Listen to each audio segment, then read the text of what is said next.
There have been many studies and popular articles about the effect that fear-mongering has on people's political attitudes since Donald Trump arrived on the scene. Fearful messages designed to make individuals feel that their existence or worldview is being threatened are powerful tools for politicians, and have been for a very long time. If there is one emotion that is currently more pervasive than fear among American citizens on both the political right and the left, it's anger. It would not be a stretch of the imagination to say that right now the country is angrier and more divided than it has ever been in modern times. Sponsored. Given its prevalence, an obvious question should be, how is anger affecting people's politics? While the effects of fear on political bias are well established at both the psychological and neural level, the consequences of anger, an emotion that is a bit more difficult to study experimentally, or just beginning to be understood.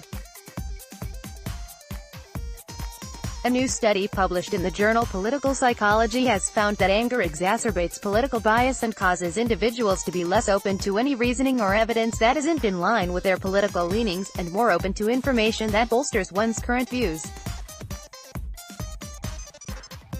This is known as biased assimilation of political information, and political scientists Liz Sahay and Cengiz Arison of American University set out to find under what conditions and to what extent emotions such as anger exacerbate the effect.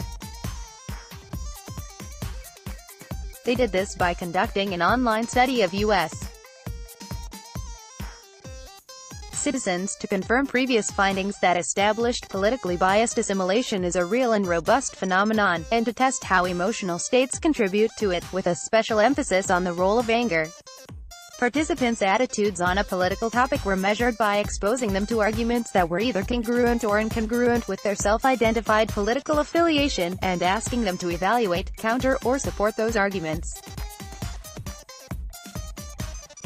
To understand the role of emotion in mediating biased assimilation, after exposure to each argument, participants were asked to rate the extent to which they experienced 9 emotions, 3 in the anger domain, angry, outraged, disgusted, 3 in the anxiety domain, anxious, nervous, worried, and 3 in the enthusiasm domain, enthusiastic, hopeful, proud.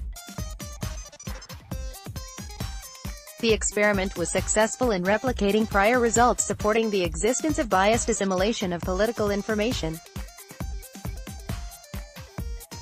Additionally, the results showed, as predicted, that the emotion of anger was a significant mediator of politically biased assimilation of information, such that it strengthened 1. The bias toward evaluating ideologically congruent arguments more favorably than incongruent ones, and 2. The tendency to counter-argue ideologically dissimilar arguments more than similar ones.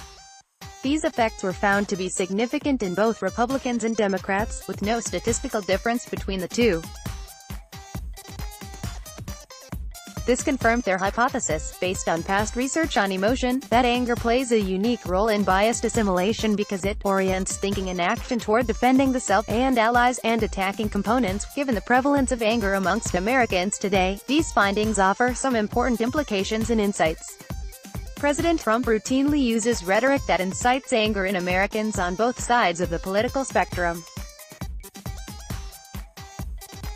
For his supporters, his anti-immigrant and anti-Muslim rhetoric instills them with anger towards their perceived enemies, while the same rhetoric enrages his critics, whose anger is directed at Trump himself for many of his unsupported claims and manipulative hyperbole.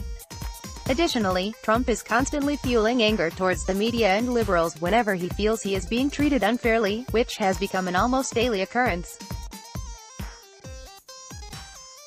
In light of Dr.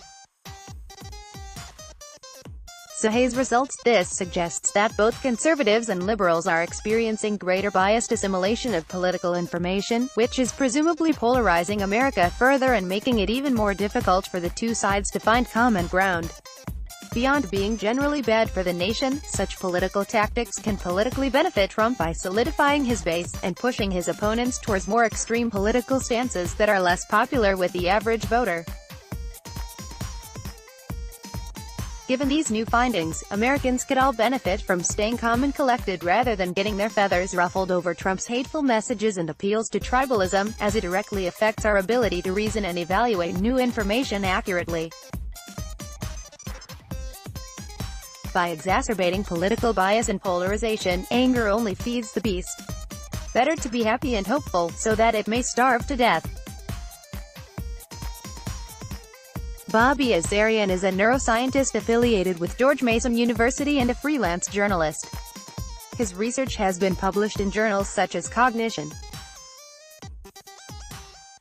Follow him at Bobby Azarian.